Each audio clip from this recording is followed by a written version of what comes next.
Yes.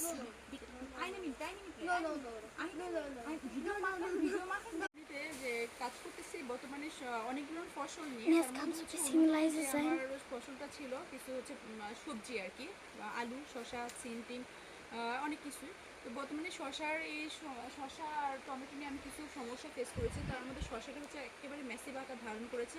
আর জার্মানিতে শসা প্রচুর পরিমাণে হচ্ছে এক্সপেন্সিভ। হ্যাঁ, এক একটা শসা আপনার হচ্ছে 150 ইউরো দিয়ে হচ্ছে বাংলাদেশি টাকায় বিক্রি হয়।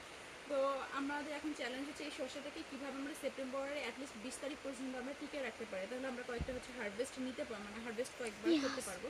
তো আমার এখানে দেখতেছেন যে হচ্ছে অনেক প্লান্ট এগুলো মারা গেছে, মানে গাছগুলো মারা গেছে। এটা সমস্যা হচ্ছে কি আপনার ফাঙ্গাল যে অ্যাটাকটা ছিল। তো এটা হচ্ছে এই যে ডিজিজটা হচ্ছে ফুজেরিয়াম উইল্ট, যেটা হচ্ছে আপনার পুরোটা সয়েল বর্ন থেকে আসে। সয়েল বর্ন সয়েলের মাধ্যমে যে এই যে আপনার যে ফাঙ্গাল যে সমস্যাটা স্প্রেড আউট হয়েছে পুরো ফার্মে। Nein, wenn du fertig temperature, এখানকার টেম্পারেচার বা এখানকার আবহাওয়াটা যে কৃষিকাজের জন্য একেবারে অনুপযোগী, একদম জোর করে এখানে কৃষিকাজ করা। তো এই যে শসার যেটা, এটা আমরা গ্রিন হাউসের মধ্যেই করেছিলাম। তো তারপরে আমাদেরকে এনভায়রনমেন্ট কন্ট্রোল করাটা খুব চ্যালেঞ্জিং ছিল, কারণ এখানে সামটাইমস টেম্পারেচার আপনার 35-এর উপরে।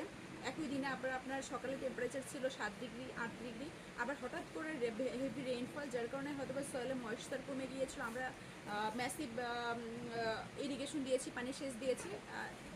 সব শেষে আমাদের এখানে বিশাল এই যে সয়েল বর্নে যে ফাঙ্গাল যে ডিজিজটা হয়েছে। তো আমরা এখন এই যে বায়োলজিক্যাল কন্ট্রোল বা এগুলো পুড়ে ফেলবো, নিয়ে গিয়ে পুড়ে ফেলবো, অথবা এরপর আমরা কেমিক্যাল ট্রিটমেন্টে যাব।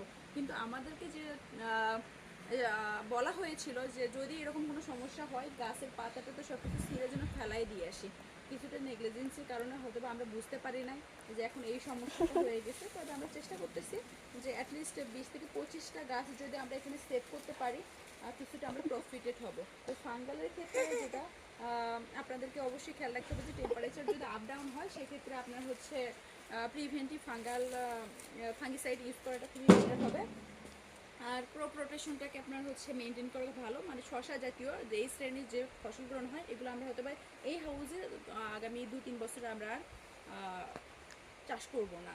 এই হলো আপাতত, পরে আমি শেয়ার করব। Thank you.